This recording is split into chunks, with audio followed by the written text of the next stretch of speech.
Hello दोस्तों, किसी ने सच ही कहा है कि आदत का गुलाम मत बनो। आदत का गुलाम मत बनो, अपना गुलाम अपने आदत को बनाओ, नहीं तो कुत्ता समझकर लात मारेगी दुनिया।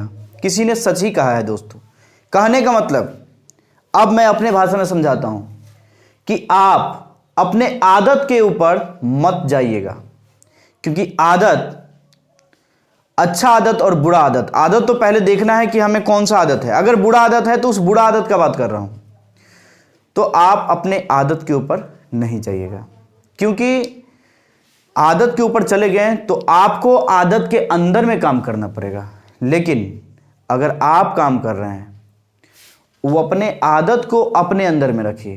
कहने का मतलब फिर से समझिए, यदि आपका आदत है कि सुबह मैं नहीं उठ सकता हूं, आपका आदत है कि मैं कोचिंग नहीं जा सकता हूं, आपका आदत है कि मैं अच्छा क्लास नहीं ज्वाइन कर सकता हूं, तो ये इसका मतलब आप आदत का गुलाम बन चुके हैं। हाँ, सही सुन रहे हैं आप, इसका मतलब आदत का गुलाम बन चुके हैं। अगर आपका गुलाम आदत होता ना, तो आपके माइंड से अगर ये बात निकलती कि आज मैं नहीं उठ सकता हूं उतना सवेरे, तो आप कहते नहीं अभी उठ लो, बाद में सो जाएंगे। इसका मतलब आप अपना गुलाम आदत को बना दिए हैं। तो इसीलिए बोला गया है कि आदत का गुलाम मत बनिए, अपना गुलाम आदत को बना लीजिए। तो चलिए, आज का जो वीडियो है उन बच्चे के लिए है जिनको इंग्लिश में प्रॉब्लम होता है, जो एग्जाम देने वाले हैं, जिनका बेसिक कमजोर है, सबके लिए आज का ये वीडियो है। जिनका कंपटीशन का एग्जाम है, इसमें छोटा छोटा पार्टिकल्स को हम लोग लाते हैं एक एक करके। तो आज का जो टॉपिक है दोस्तों, केस। जो हम लोग हिंदी में पढ़े थे ना कारक, उसी को इंग्लिश में पढ़ना है केस। केस क्या होता है दोस्तों? केस के बारे में आज बात करेंगे कि केस होता क्या है, केस कितने प्रकार के होते हैं, कैसे समझे कि कौन सा केस है। तो इस प्रकार से हम लोग एक एग्जाम्पल के माध्यम से समझते हैं दोस्तों। जैसे हम यहां पर लिखते हैं, दिस इज माई बाइसिकल। अब देखिए दोस्तों, ये एक सेंटेंस है, दिस इज माई बाइसिकल, यह मेरी साइकिल है।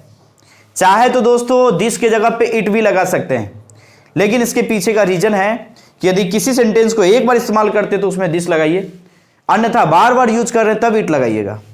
तो चलिए, दिस इज माई बाइसिकल। अब इसमें बात करते हैं दोस्तों कि दिस जो है ना, वो क्या है, इज क्या है, माई क्या है और बाइसिकल क्या है दोस्तों। तो मैं आज इसी टॉपिक पे बात करने जा रहा हूं कि दिस क्या है, इज क्या है, माई क्या है और बाइसिकल क्या है, उसके बारे में मैं बात करने जा रहा हूं। अब देखिए, दिस इसमें क्या है दोस्तों, सब्जेक्ट है, बाइसिकल क्या है दोस्तों, ऑब्जेक्ट है, और माई क्या है दोस्तों, उसमें पोसेसिव केस है, और इज क्या है दोस्तों, वर्ब है। ये तो आप लोग को मालूम होगा। लेकिन आज मैं जो टॉपिक समझाने जा रहा हूं, इसका नाम है केस। और केस को मात्र 3 चीज ही चाहिए, और 3 चीज में ही पूरे सेंटेंस को खींच लेता है अपनी ओर। तो अब किसी भी सेंटेंस में, आज के बाद कोई भी सेंटेंस को अगर आप देखिएगा, तो आपके माइंड बोलने लगेगा कि हाँ, ये वो केस है और ये केस है। अब बात करते हैं कि केस कैसा। जैसे कोई भी सब्जेक्ट के रूप में जब काम करता है ना दोस्तों, ये नॉमिनेटिव केस कहलाता है दोस्तों। कुछ भी हो सकता है, नाउन, प्रोनाउन, कुछ भी। जब वो सब्जेक्ट के रूप में काम करता है दोस्तों, वो नॉमिनेटिव केस कहलाता है, नॉमिनेटिव केस कहलाता है वो। इसी प्रकार से जब कोई ऑब्जेक्ट के रूप में काम करता है, जब ऑब्जेक्ट के रूप में वो उपस्थित होता है किसी सेंटेंस में दोस्तों, तो वो ऑब्जेक्टिव केस कहलाता है। जी सर, ऑब्जेक्टिव केस जब ये कोई ऑब्जेक्ट के रूप में रहता है, मतलब जब क्रिया का प्रभाव उसके ऊपर, मतलब जो कर रहा है कर्ता का प्रभाव उसके ऊपर पड़ता है, तो वो ऑब्जेक्टिव केस कहलाता है। अब देखिए दोस्तों, नॉमिनेटिव ऑब्जेक्टिव तो समझ गए कि जब कोई सब्जेक्ट होता है तो नॉमिनेटिव, और ऑब्जेक्ट होता है तो ऑब्जेक्टिव केस कहलाता है। अब बात करते हैं कि इसमें जैसे माई है, योर है, आवर है, आवर है, योर है, योर से, इस प्रकार से जैसे जिसमें आपका अधिकार है, जब किसी भी चीजों पर, किसी भी वस्तु पे आपका अधिकार होता है दोस्तों, उसको हम पोसेसिव केस कहते हैं।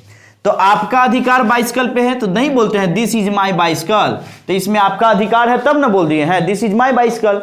तो जब आपका अधिकार में जो भी वर्ड का इस्तेमाल किया जाएगा वो सब पोसेसिव केस कहलाता है दोस्तों, पोसेसिव केस।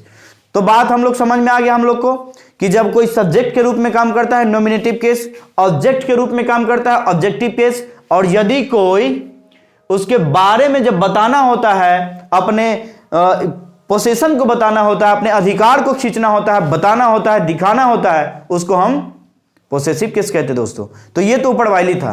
अब हम बात करते हैं दोस्तों कि nominative case, objective case, possessive case. Case कुल टोटल 3 प्रकार के होते हैं। अब बात करते हैं कि नॉमिनेटिव केस क्या होता है। हम लोग अपने ऊपर वाली की भाषा में तो समझ में आ गया है। Nominative case when a noun और प्रोनाउन, जब नाउन और pronoun is used as the subject or a verb, it is said to be in the nominative case। कहने का मतलब हुआ दोस्तों, जब नॉमिनेटिव केस में नाउन हो चाहे प्रोनाउन हो, वो सब्जेक्ट के रूप में आता है दोस्तों। किसके रूप में? सब्जेक्ट के रूप में आता है, उसको नॉमिनेटिव केस कहते हैं। अब एक एग्जांपल ले लेते हैं, जैसे राम इज ईटिंग, राम खा रहा है। अब बताइए आप ही कि इसमें नॉमिनेटिव केस कौन कौन हुआ? तो राम हुआ, है कि नहीं दोस्तों? क्योंकि ये सब्जेक्ट के रूप में काम कर रहा है, और वो सब्जेक्ट आपका नाउन चाहे प्रोनाउन भी हो सकता है। तो देखिए ये नाउन ना है, तो इसमें बहुत फायदा है। ये भी पता चल गया कि नाउन है, और ये भी पता चल गया कि नॉमिनेटिव केस है। सेम इसी प्रकार से अब ऑब्जेक्टिव केस में आते हैं कि objective case when a noun और प्रोनाउन, इसमें भी नाउन और pronoun is use as the object.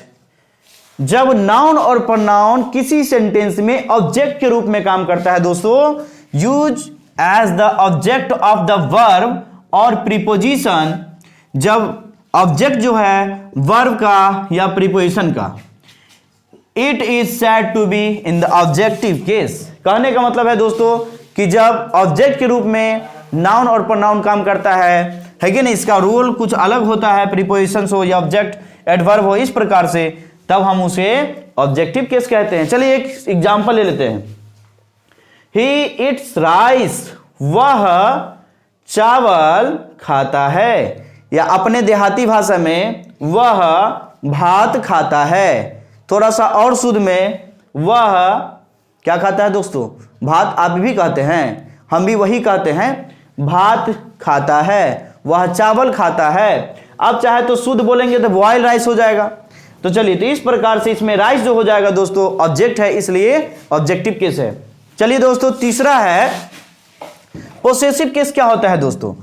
Possessive case में हम बता दिए हैं कि जब किसी सेंटेंस में आपका अधिकार, उसका अधिकार, आपके दोस्त का अधिकार, आपके मम्मी का अधिकार, पापा का, आपके बहन का, जिसका भी अधिकार होगा, तो अधिकार के लिए जो वर्ड का इस्तेमाल किया जाता है दोस्तों, उसे पोसेसिव केस कहते हैं।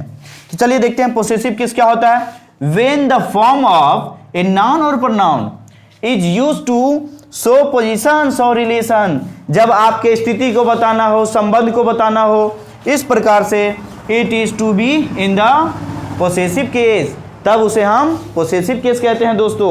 अब जैसे शी इज माई सिस्टर, वह मेरी बहन है दोस्तों, तो आपका अधिकार है वो बहन पे, है कि नहीं? तो देखिए आपकी बहन के बारे में बोले ना, यहाँ पे इस्तेमाल किए ना माई।